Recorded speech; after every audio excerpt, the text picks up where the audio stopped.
Sabe aquela pressão constante, quase sufocante, de ter que se encaixar no molde só para ser aceita na nossa bolha social? É exaustivo, não é? A gente corre, corre, tenta pertencer a um grupo a todo custo e muitas vezes acaba atropelando a nossa própria natureza no meio do caminho. Hoje, nós vamos mergulhar nas ideias incríveis do professor Márcio Eda, lá do blog Jornada da Escrita, no texto Gente de Verdade, a essência acima da aparência. O foco aqui é entender como a gente pode superar essas máscaras sociais, como ocorre o processo de lapidação do nosso diamante interior e o que é necessário para despertar de vez para uma vida autêntica e cheia de paz.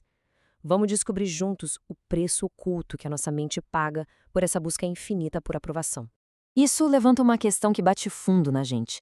Em qual momento, exatamente, a gente deixou a nossa essência de lado só para agradar a plateia?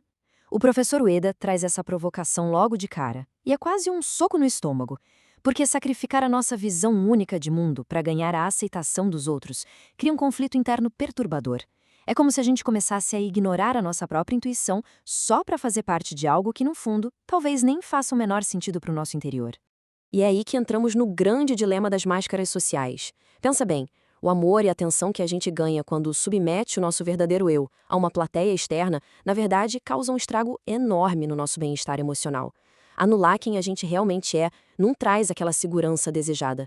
Muito pelo contrário, deixa a gente extremamente vulnerável, inseguro e ansioso o tempo todo. Olha só como uma coisa se divide de forma muito clara. De um lado, a gente tem a armadilha do ego mascarado. É aquela imagem produto totalmente artificial, sabe? Movida pela humilhação e por abaixar a cabeça para as opiniões externas. Do outro lado, existe a coragem autêntica. E ter coragem autêntica exige três coisas muito poderosas: humildade, amor próprio e desapego da vaidade. E o detalhe importante aqui não é virar um eremita e rejeitar a vida em sociedade, de jeito nenhum. É simplesmente ter a leveza de dispensar aquelas conveniências bobas que não agregam absolutamente nada.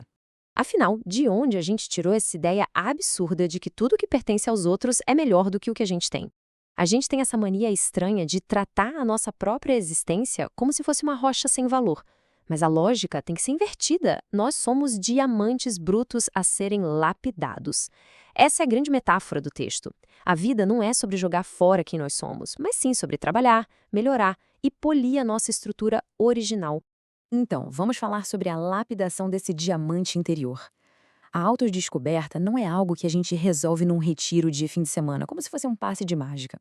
É uma jornada contínua que vai durar a vida inteira. E entender de verdade a pessoa que a gente vê no espelho é infinitamente melhor do que viver correndo atrás de imitações baratas da vida dos outros. E como a gente coloca isso na prática? Como despertar esse ser mais profundo?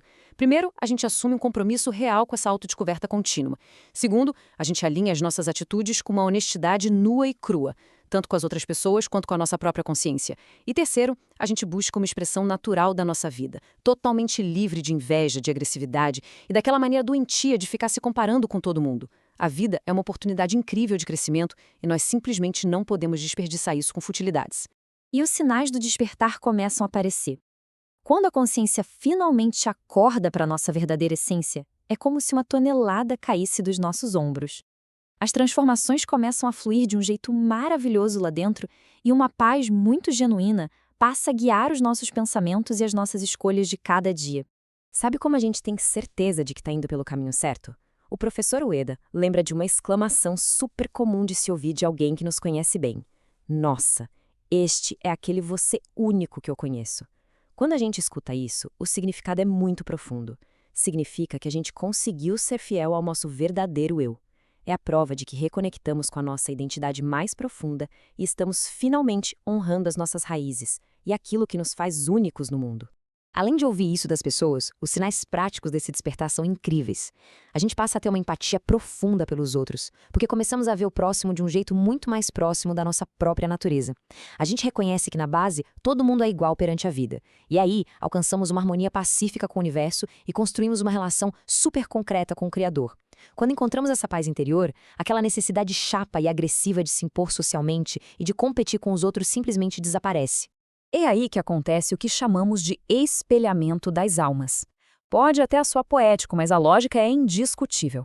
Quando a gente estabelece o respeito pela nossa própria personalidade em primeiro lugar, é que conseguimos de verdade dar o devido valor e respeitar a forma única que o outro tem de sentir, interpretar e expressar a própria vida.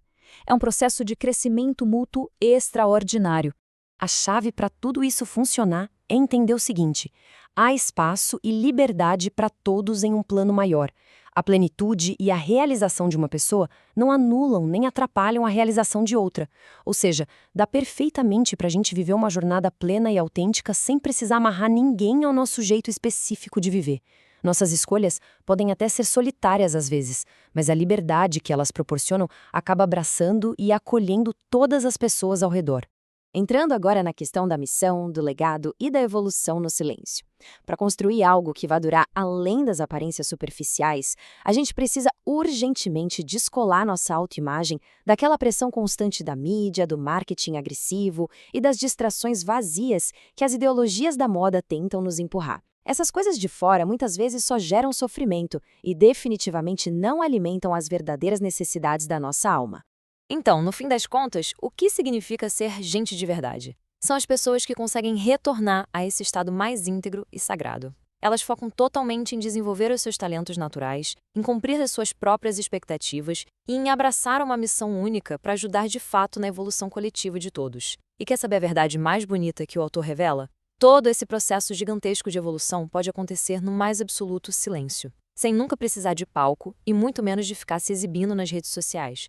Claro, sempre pode surgir aquela dúvida: manter tanta espontaneidade num mundo cheio de etiquetas rígidas não seria falta de educação? O texto esclarece isso perfeitamente.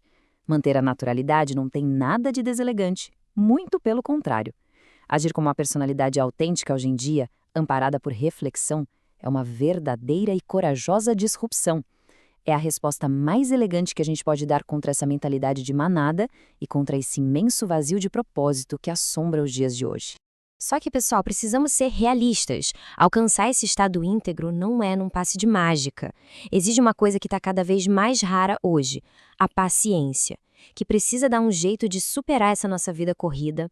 Leva meses de estudo profundo e reflexão. Leva anos até a gente abraçar a própria vulnerabilidade, cometer erros feios e aprender com eles. E leva décadas de amadurecimento constante, respeitando o ritmo natural e apropriado de cada um, sem querer pular aquelas etapas que são essenciais para o ganho real de experiência. Para amarrar tudo isso, fica aqui uma provocação final bem profunda para levarmos para a vida. Afinal, qual legado nós estamos construindo no silêncio da nossa própria existência autêntica? Escolher o retorno a esse estado íntegro e aceitar o trabalho longo e diário de lapidar a nossa essência é o único jeito real de abandonar as imitações baratas. O objetivo no final é um só: ter a coragem e a paz de ser uma expressão absolutamente única da vida. Muito obrigado por acompanharem mais essa análise aqui com a gente, continuem lapidando seus diamantes e até a próxima.